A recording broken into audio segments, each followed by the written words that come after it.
بخاری شریف میں روایت ہے، امام الانبیاء حضرت محمد الرسول اللہ صلی اللہ تعالی علیہ وسلم نے ایک دفعہ ارشاد فرمایا کہ میں نے خواب میں جنت کے اندر ایک محل دیکھا، جو محل بڑا خوبصورت اور پرکشش تھا۔ میں نے سوال کیا،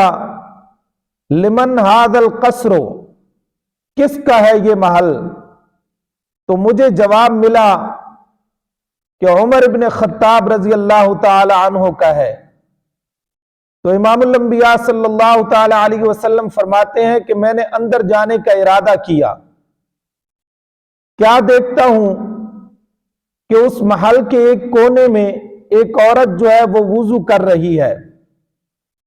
جب میں نے ارادہ بنایا اندر داخل ہونے کا تو مجھے عمر ابن خطاب رضی اللہ تعالیٰ عنہ کی غیرت یاد آ گئی۔ واہ عمر ابن خطاب کہ تو کتنا غیور تھا، کتنا غیرت مند تھا، کتنا امام الانبیاء پیغمبر صلی اللہ تعالی علیہ وسلم کا با وفا ساتھی تھا، کتنی تیری عظمت ہے، کتنی تیری شان ہے، کتنی تیری بلندی ہے، کتنا تیرا مقام ہے کہ اللہ کے پاک نبی امام الانبیاء صلی اللہ تعالی علیہ وسلم نے تیری غیرت کو وہاں پر بھی یاد رکھا۔ حضور علیہ الصلوۃ والسلام فرماتے ہیں کہ مجھے عمر ابن خطاب رضی اللہ تعالیٰ عنہ کی جب غیرت یاد آئی تو میں اس محل میں داخل نہ ہوا۔ حضرت عمر ابن خطاب رضی اللہ تعالیٰ عنہ رونے لگے اور عرض کرنے لگے، علیک اغار یا رسول اللہ،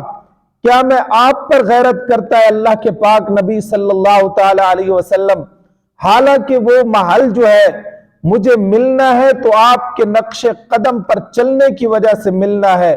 اللہ نے جو مجھے اتنا مقام دیا ہے تو آپ کے نقش قدم پر چلنے کی وجہ سے دیا ہے، تو اگر آپ اس محل میں داخل ہو جاتے تو اور 4 چاند لگ جاتے اس محل کو۔ تو یہ عمر ابن خطاب تھے کہ رسول اللہ نے خواب کے اندر اللہ تبارک و تعالی کی ذات کے پاک پیغمبر نے اپنے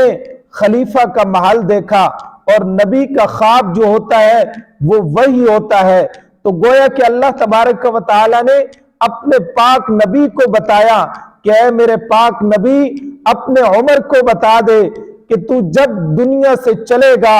دنیا سے جائے گا، تو تیرے لیے آخرت میں اللہ نے جنت کے اندر ایک محل تیار کر رکھا ہے،